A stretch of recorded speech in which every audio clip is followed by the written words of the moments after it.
독후평 새 근원수필 저자 김용준 출판사 열화당 2001년 1월 1일 출간. 발췌 삶의 여유 바로 일전이었던가요. 어느 친구와 대좌하였을 때 내가 선생댁에 매화가 피었다니 구경이나 갈까 하였더니 내 말이 맺기도 전에 그는 자네도 꽤 한가로운 사람일세 하고 조소를 하는 것 아닙니까? 나는 먼 산만 바라봤습니다. 어찌어찌 하다가 우리는 이다지도 바빠졌는가. 소 미련한 사람을 가리켜 소 같다, 못생긴 놈을 가리켜 소 같은 놈, 이렇게 천시하고 경멸하는 것이 우리가 소를 말하는 보통 상식이다.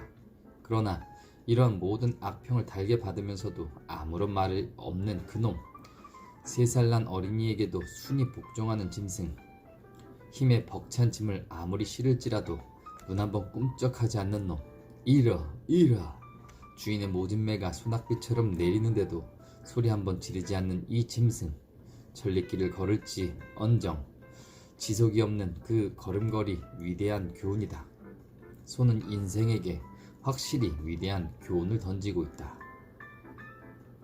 미련하다고 욕을 하면서 그를 부려먹고 그의 고기를 먹고 그의 피를 빨고 그의 가죽을 쓰고 그의 내장을 쓰고 그의 뿔을 쓰고 그의 털을 쓰고 그의 뼈를 쓰고 그의 분을 쓰고 그의 뇨를 쓰고 그놈이 가진 구석구석까지 모든 것을 가장 기묘하게 써먹으면서, 그리고 그에게 겸양의 덕을 배우고 무위 지위의 덕을 배우고 사색의 덕을 배우고 하여 모든 덕행의 근본을 또한 그에게서 찾으면서 오히려 세상은 그를 가리켜 미련한 놈이라 욕한다.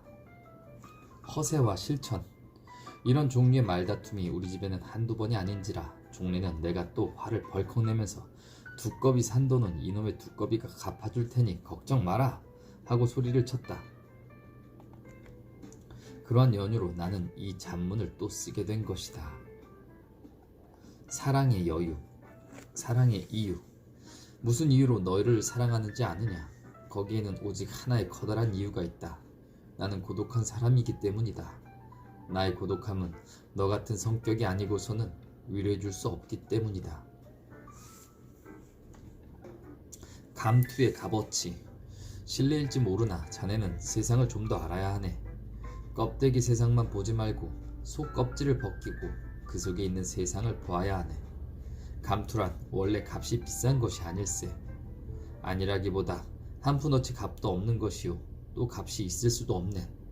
감투가 돈으로 환산되는 날 세상은 망하는 날일세. 왜 그러냐 하면 감투를 미천 들여서 사는 날 벌써 감투 미천을 뽑아야 할 생각이 안 나겠나. 약한 심리. 기위 젖어버린 옷일 바에야 마음 놓고 쉬엄쉬엄 갔으면 좋으련만 비가 하자는 대로 저장을 맞추어 걸어가는 사람들을 보면 우습기 짝이 없다. 한 번은 우비 없이 나섰다가 나도 꼭 같은 꼴을 당했다. 뚜닥뚜닥 듣는 비에 걸음을 빨리 하다 말고 나는 내 자신을 비웃었다. 사람의 심리란 이다지도 약한 것인가. 고독. 그럴 때면 나는 흔히 책을 읽고 그림을 그렸다. 아무도 안 보는 호젓한 곳에서 혼자서 글을 읽고 그림을 그리는 동안에 이 고독한 심사는 얼마쯤 위안이 되는 것이었다.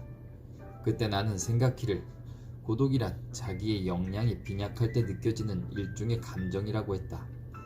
물질적 여유보다도 정신적 여유가 부족할 때 더욱 절실히 느껴지는 것이 이 고독이라는 감정이라 했다. 사물에 대한 흥미가 사라지고 인생에 대한 회의가 다시 생겨난다. 이럴 때면 나는 친구들에게 떳떳한 일을 해주지 못하는 주제이면서 친구들에게서는 나만을 알뜰히 생각해주기를 염원하는 덧없는 외로움까지도 느낀다. 그러나 지금의 나는 설사 어느 친구가 끔찍이 나를 사귀어주는 이가 있다 치더라도 나의 외로움은 오히려 더 한층 심각함이 있을 것이다. 이 외로움은 20년대 그것과는 질적으로 벌써 다르다. 미온적인 듯 하면서도 그 반면으로 깊은 곳에 뿌리를 받고 있다. 그러면 이것은 나의 인격적 수양이나 예술적 토대가 부족한 데서 느껴지는 것일까? 나체화. 나치화를 그릴 적에는 깨끗한 마음으로 그려질 리는 없겠지 하는 질문을 가끔 받은 일이 있는데 이 말은 모델을 그려보지 못하는 보통 사람으로는 그렇게 생각함직도 한 말이라 생각한다. 그러나 기실은 이와 반대로 한두 번 모델을 그리는 동안에 모델에 대한 불순한 감정은 털을 만큼도 없어지고 나중에는 살아있는 인형 이상의 아무 것으로도 느껴지지 않는 것이다. 조선 여성. 먼저 좁아야 할 어깨가 대개는 넓고 허리춤이 굵고 허리춤이 굵다는 이보다 대부분 아래로 발까지 내려가는 곡선이 너무 빈약하다. 조선 여성을 세워놓고는 진정 그림 그릴 맛이 없다. 그러나 조선 여성도 시대가 옛날과 다르고 의복이 또한 옛날과 다르니만큼 각성한 어머니들의 힘으로 자라나는 따님들의 체구를 의상과 운동과 지식 등으로서 잘 고려하여 이상적 타입을 만들기에 노력할 것 같으면 머지않은 장래에 아름다운 육체의 여성들을 많이 발견할 수 있을 것이라 믿는다. 자족. 뒤통수에 눈알이 하나만 더 있었다면 인생은 얼마나 더 행복되었으리요. 그렇지만은 마땅히 있어야 할 그곳에 눈이 없어도 사람이란 그대로 살아가는 법. 생명이 붉고 푸른 빛을 구별할 줄 모르면서도 조그마한 부자유도 없이 살아가는 걸 보면 사람이란 결국 자기 안에 한 세계를 만들고 그것으로 자족하는 본성이 있는가 보다. 신문물. 우리들 젊은 학도에게는 자국어보다는 외국어 공부가 무조건적으로 재미났다. 고리타분한 조선 소리보다는 양곡이 물론 듣기 좋았다. 떨며 넘어가는 바이올린의 멜로디가 하필 알아서 맛이 아니라 덮어놓고 신이 나고 그것을 듣는 것만 하여도 한행색거리인 것만은 틀림없었다. 무력. 인생이란 세상에 태어날 때 털 하나 가지고 온 것이 없다. 우리가 세상을 떠날 때도 털 하나 가지고 갈 수는 없다. 무력의 허망함이 이러하다. 많은 친구를 사귀어보고 여러가지 일을 같이 경영해 보았으나 의리나 우정이나 사교란 것이 어느 것 하나 이용의 앞에서 배신을 당해보지 않은 것이 없다.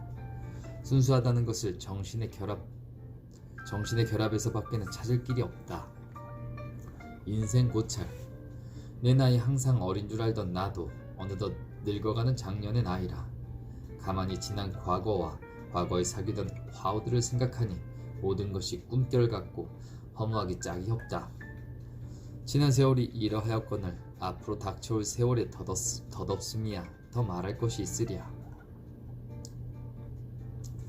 상인이. 머리맡에 책상 다가놓고 벽에는 온통 그림을 붙이고 이불은 깔아둔 채 자고 나온 그 군형으로 밤이 되면 도로 들어가고 아침이면 알몸만 빠져나왔다가 저녁에 그 군형으로 도로 들어가기를 반달씩이나 계속하는 게으름뱅이였건만 그래도 그때는 정열이 있었다. 바둑.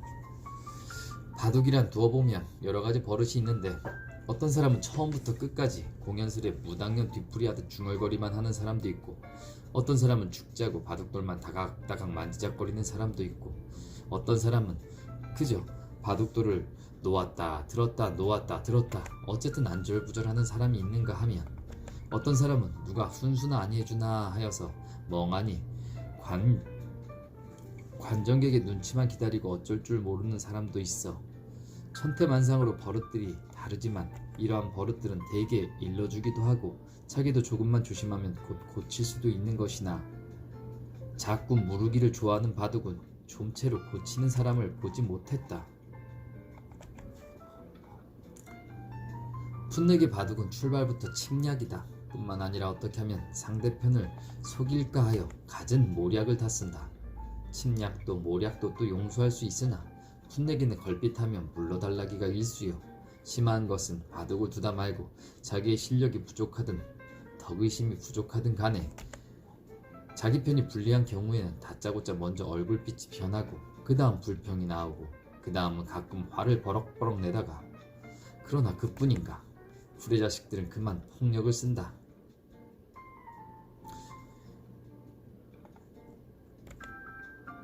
내 더러운 것 X같은 놈의 바둑 안 두네 하는 날이면 바둑판이 쏟아지고 주먹질이 건너온다. 이렇게 되면 아찔이다. 바둑을 놀 흥미는 완전히 사라진다. 바둑은 잘 두면 정신수양도 된다. 의협심도 는다. 상대편을 사랑하고 싶은 애타심도 생긴다. 허나 막된 놈이 바둑을 배우는 날에는 처음부터 침략이요, 그 다음은 폭력이요, 그 다음은 친한 친구끼리 의리를 저버리는 못된 습관만 는다. 아마 이것은 기도의 뿐 아닐 것이다. 전쟁도 그러하고 정치도 그러할 것이 아닐까.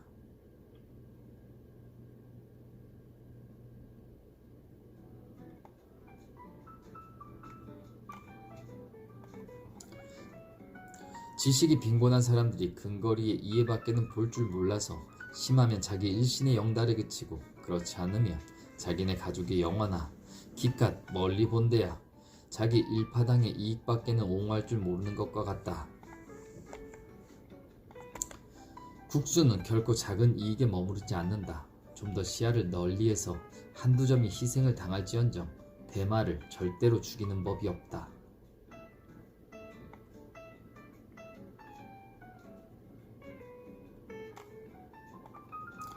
바둑을 두어 본 중에 제일 골딱지가 난 것은 가령 이런 경우다. 그래서 나는 좀처럼 내기 바둑을 두지 않는 것이지만 초대면에서 둘 때는 감쪽같이 자기 수를 숨기고 못 두는 채 하고서 1승 1패로 견던 자가 우리 심심하니 내기나 겁시다 하는 걸 체면에 싫다할 수도 없고 해서 그럼 그러자고 단 몇 푼이라도 돈을 걸기만 하는 때는 그만 엉뚱하게 원수를 쏟아 놓아서 여지없이 거꾸러뜨리고 주머니 돈을 닥닥 긁어가는 자가 있다. 알고 보면 이런 자는 돈을 따먹기 위해서 초면에는 좀처럼 자기 수를 보이지 않고 약한 채 하다가 내기를 걸도록 유혹을 해놓은 뒤에는 본격적으로 덤벼들어 있는 대로 상대편의 돈을 훑어간다는 것이다. 악질이다. 간사한 놈들이다. 바둑만은 그렇지 않아서 장기처럼 무슨 노홍소청이라 하여 연상배라고 홍을 쥐어야 한다는 법도 없고 실력이 높은 사람이면 10년, 20년 아래 친구일지라도 100을 주는 법이요. 수가 모자라면 제 손자뻘이라도 흙을 쥐어야 하는 것이 평민적이라서 좋고 또 장기처럼 그 개떡같은 권력의 집중체인 장군이라든가 찬이 폰이 많이 상인 졸겠냐는 계급별이 없어 좋고 그저 흙이면 흙, 백이면 백 모조리 동글납작하여 대소귀천이 없는 꽃같은 모양인 것들이 좋고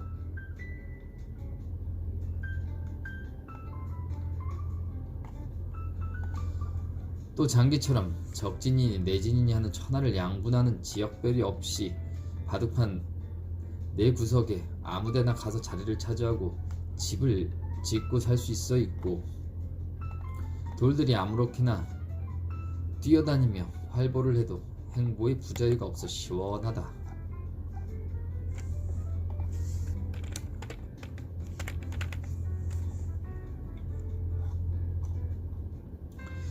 골치 아픈 노자의 도덕경 한 페이지를 읽는 대신에 모름지기 바둑판 위에서 인생을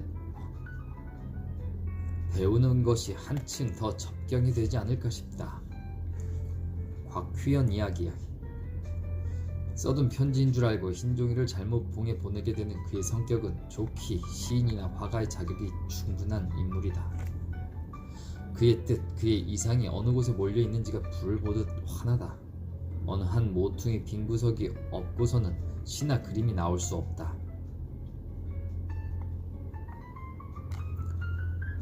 백지를 넣어보낸 곽휘연의 실수면 실수지 바보는 아니리라. 이러한 실수는 아름답기 한없는 실수이다.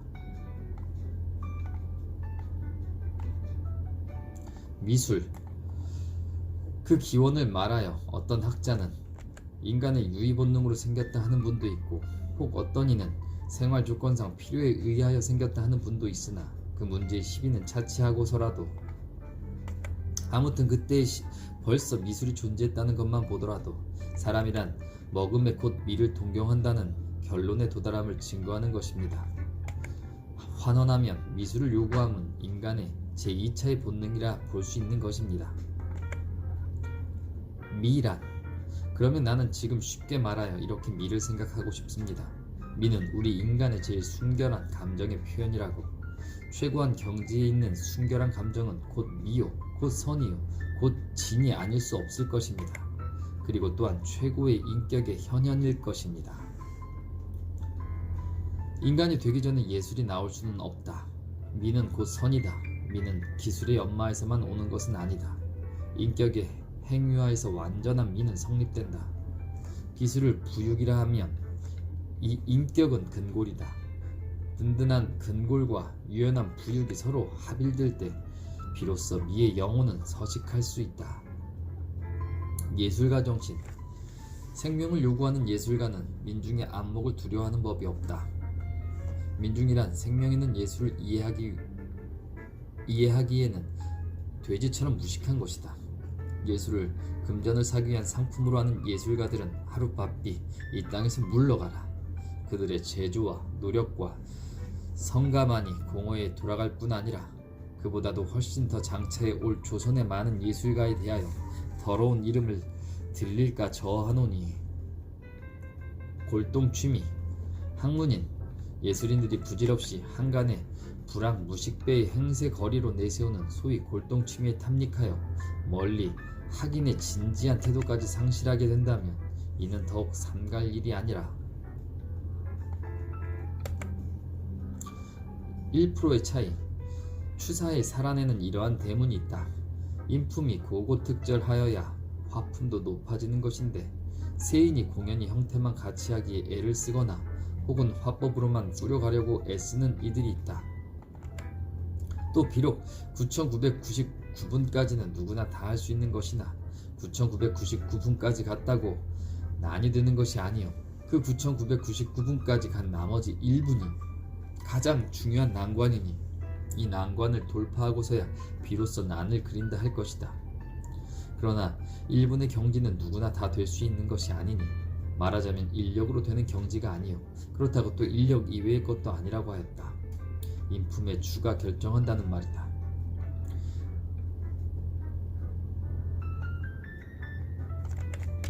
화격. 사람에게 품이 있고 없는 사람이 있는 것과 같이 그림에도 화격이 높고 낮은 그림이 있다는 것이다. 복잡한 것을 곧잘 묘사하였다고 격높은 그림이 될 수 없는 것이요, 실물과 꼭 같이 그렸다거나 혹은 수법이 훌륭하다거나 색채가 비상이 조화된다거나 구상이 웅대하다거나 필력이 장하다거나 해서 화격이 높이 평가되는 것도 아니다. 이러한 것들은 서화에 있어서 가장 표면적인 조건에 불과한 것이요, 이 밖에 아무리 단순하고 아무리 치졸하고 아무리 조잡하게 그린 그림일지라도 표면적인 모든 조건을 물리치고 어디인지 모르게 태양과 같이 강렬한 빛을 발산하는 작품들이 가끔 있으니 이것이 소위 화격이란 것이다. 이 화격이란 가장 정신적인 요소이기 때문에 문외인에게는 쉽사리 보여지는 것도 아니다. 게으름.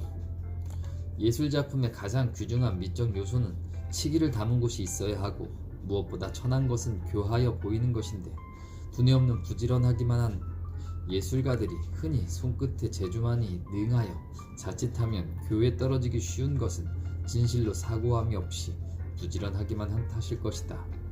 예술을 일삼는 자 모름지기 부지런함을 먼저 수업하여 할 것이나 그러나 그보다도 먼저 예술이 무엇임을 알려는 자 모름지기 참된 게으름의 요령을 체득하여야 할 것이다. 예술과 술. 취하는 가운데서 예술에 대한 정열은 더 뜨거워질 수 있고 기계는 점점 더 호방하여져서 부지불식간에 생각지 않은 걸 작을 획득할 수 있을 뿐 아니라 종교가가 신앙의 힘으로써 마음의 터전을 점점 더 닦을 수 있는 것과 마찬가지로 예술가란 술에 의하여 예술적인 소질을 기를 수도 있고 또 감흥을 얻을 수도 있는 것이다. 미술 대가들. 전람의 체제로 보아 아직 원시 형태를 면치 못한 바 있으나 그 중에 참고 진열로서 중국의 조장이니 구양수이니 안진경이니 하는 대명가의 고법첩의 좋은 진열을 비롯하여 근대의 필가들의 진묵과 조선에 있어서도 누린, 자하, 완담, 이제 같은 명필가의 일품이 나오고 현대 화가들의 역작도 많이 진열되어서 아무튼 근래에 드물게 보는 좋은 기회였다. 글씨란 지금 우리들의 교육과 정세가 그런 회고적인 곳에도 적극적으로 탐닉할 것까지는 없다 치더라도 동양 사람만이 가진 보배를 아주 몰살해버리는 것은 너무나 과한 일이 아닌가. 채화를 찌꺼기 술이라면 묵화는 막걸리요, 사군자는 약주요, 선은 소주 아니 될 수 없을 것이다. 글씨란 흰 종이에 종행으로 그어지는 검은 획일 뿐인데 형을 갖추지 못하였으나 완상을 모조리 갖춘 듯하며 색을 지니지 않는 듯하나 능히 영롱한 오색을 능가한다. 담한 듯하나 농하며 단순한 듯하나 변화가 무궁한 것이 글씨다. 조선의 화가. 우리는 조선주의 회화사를 통하여 혹은 인재라 혹은 겸재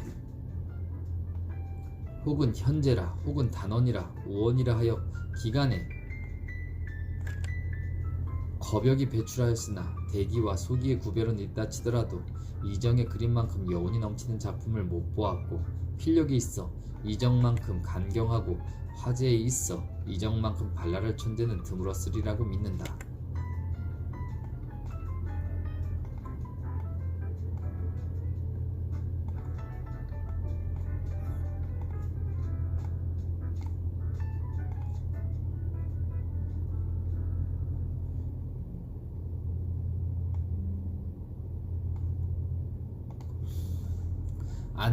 안견은 지금 약 450년 전 사람으로 자를 가도, 호를 현동자 혹은 주경이라고도 하며 도와서 화원으로 있었다.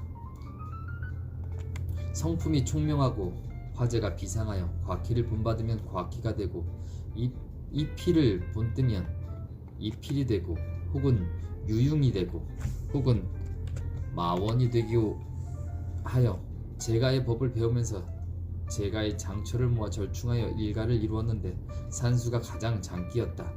문헌에 기록된 것을 보면 청산 백운도와 이사마 산수도 등 일품이 있는 모양이나 지금 얻어볼 수 없고 오직 일본인 소노다시 소장인 몽유 도원도와 덕수궁 박물관에 있는 전 안견 필 적벽과 설경 산수도가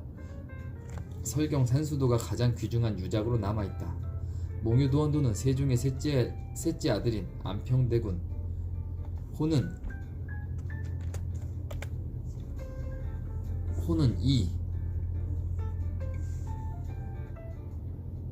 하계를 좋아하여 심은 서와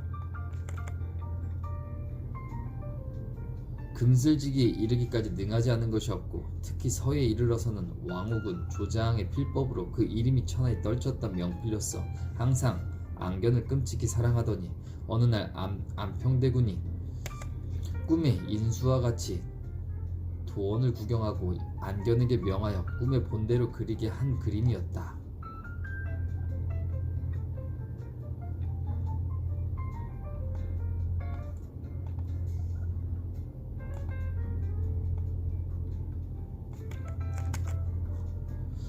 겸재 정선은 숙중 2년 병진에 출생하여 영조 35년 기묘에 졸하니 졸년이 94이라.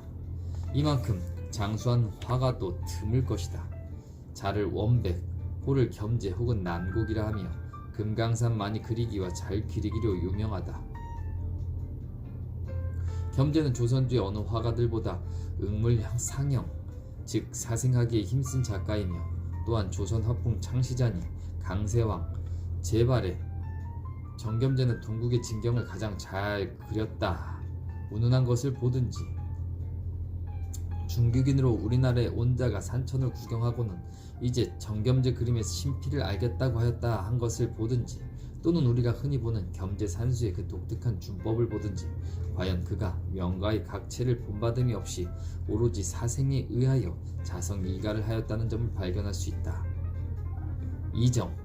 이정은 선조 11년 무인에 출생하고 성질이 게으르기 짝이 없어서 자호하여 나와라 하였다. 그는 그의 증조부 때부터 조부, 부에 이르기까지 모두 이름 높은 화가의 집안이었고 그의 숙부까지도 유명한 화가였다. 일찍이 부모를 여의고 숙부 흥유의 집에 의하여 자라더니 5세 때 벌써 화제를 발휘하니 흥유가 기 여겨 가법으로서 가르치니 10세에 이미 대성하였다. 산수에 가장 능하고 인물과 불화를 잘하여 11세 때 금강산에 들어가 장안의 벽화 산수 그리고 천황 체제를 그렸다. 시설을 다 잘하였고 불법에도 죄가 깊었으며 소성이 활달하고 술을 즐겨하여 일일에 둘을 불사하더니 술로써 병이 되어 30세 되던 해 서경에서 객사하였다. 심사정. 겸제의 다음으로 유명한 화가 심사정은 자를 이숙, 호를 현제라며 숙종 33년 정해에 출생하고 63세에 졸하였다. 작품의 범위를 보면 산수, 인물, 영모, 화훼, 초충 등 체가 구장하였으나 특히 산수 자라기로 이름을 날렸다. 최북은 언제든지 유리 안경을 끼고 다닌 애구였다. 일찍이 권세 있는 사람이 북에게 그림을 청하였을 때 응하지 아니하니 그가 세도로서 협박함으로 북이 대노하여 내 몸은 오직 나만이 마음대로 할 수 있다 하고 눈을 찔러 한편이 멀게 된 까닭이었다. 술을 즐겨하여 음주하는 양이 매일 대여섯 병이 넘으니 시중에 있는 술장수란 술장수는 모조리 최북의 집으로 몰려왔고 세인은 그를 주의라 하였다. 해원과 단원. 조선의 화가로서는 그들의 작품을 보아 사생을 힘쓴 작가가 희소한 중 오직 겸재 정선이 산수 사생을 힘썼고 해원이 또한 인물 사생에 힘쓴 흔적이 보인다. 500년을 통하여 가장 뚜렷하게 인물 풍속화에 큰 공적을 남긴 화가는 세인의 주지하는 바 해원 신윤복과 동대 단원 김홍도일 것이다. 김홍도. 해원과 동시에 조선 인물학의 거장으로 우리 입에 회자되고 있는 단원 김홍도는 자를 산흥, 호를 단원 혹은 단구, 서호, 고면거사라고도 하며 영조 36년 경진년생으로 해원보다는 한두 해 후에 탄생한 분이다. 정기에 의하면 그는 풍채가 수려하며 기격이 뇌락불기하여 세인으로부터 신성 가운데 사람이란 말을 들었다. 산수 인물로부터 화해, 영모에 이르기까지 그 어느 것이나 진묘치 않은 것이 없으며 더구나 신선도는 그의 가장 득하는 화제로서 구간 의문의 묘사에 전인의 법을 답습치 않았으며 가장 독특한 화풍을 자성하였다. 오원 장승업. 나이 40여세쯤 되어 보이는 보기에 대단히 호기스러운 선비가 있었으니 그가 곧 오원 장승업이었다. 그는 얼굴 모습이 약간 기름한 데다가 조선 사람에게선 좀처럼 볼 수 없는 노란 동공을 가진 것과 주독인 때문인지 코끝이 좀 붉으스레하고 우뚝한 코 밑에는 까무잡잡한 수염이 우스꽝스레 붙은 것이 특색이었다. 그다지 잘생긴 얼굴은 아니었으나 어디인지 모르게 맑고 동탁한 빛이 떠오르는 듯하여 멀리서 보아서도 그가 석이 도는 사람처럼 훤해 보인다는 것이 더 한층 큰 특색이었다. 그는 화가들의 호에 원자가 많은 것을 보고 나도 원자를 붙여보자 하여 스스로 오원이라 하였고 한번 화명이 날림에 그림을 받으러 오는 사람이 조석으로 성시하다시피 하였다. 술을 즐겨하기에 밤낮을 가리지 아니하나 그러나 포금하는 법이 없고 또한 포금하지 않는 반면으로는 깨는 날도 없으니 1년 하면 12달에 어느 날이 취하지 않은 날이 없을 만큼 소매자락에 늘 술병을 넣고 다니면서 거리를 가다가도 술이 깰만하면 남의 집 추녀 밑에 들어가서라도 한두 모금씩 들이키고 가는 것이었다. 더구나 그림을 그릴 동안은 반드시 술이 옆에 놓여야 하고 술이 놓였으면 반드시 미인이 그 옆에 있어야 하는 법이었다. 예술가와 세인가의 현격한 차이는 요컨대 예술가는 성격의 솔직한 표현이 그대로 행동되는 것이요 세인의 상정은 성격이 곧 행동될 수 없는 곳에 있다. 예술가가 예술작품을 창작할 수 있는 능력은 이 솔직한 성격의 고백이 가능하기 때문이다. 예술가 유형. 예술가의 두 가지 타입이 있으니 하나는 생활을 통해 예술을 찾는 자요 다른 하나는 예술이 곧 생활될 수 있는 자다. 다같이 정료를 토대로 하면 다름이 없을 것이나 전자는 보다 더 이성적이요 후자는 보다 더 감성적이라 할 수 있다.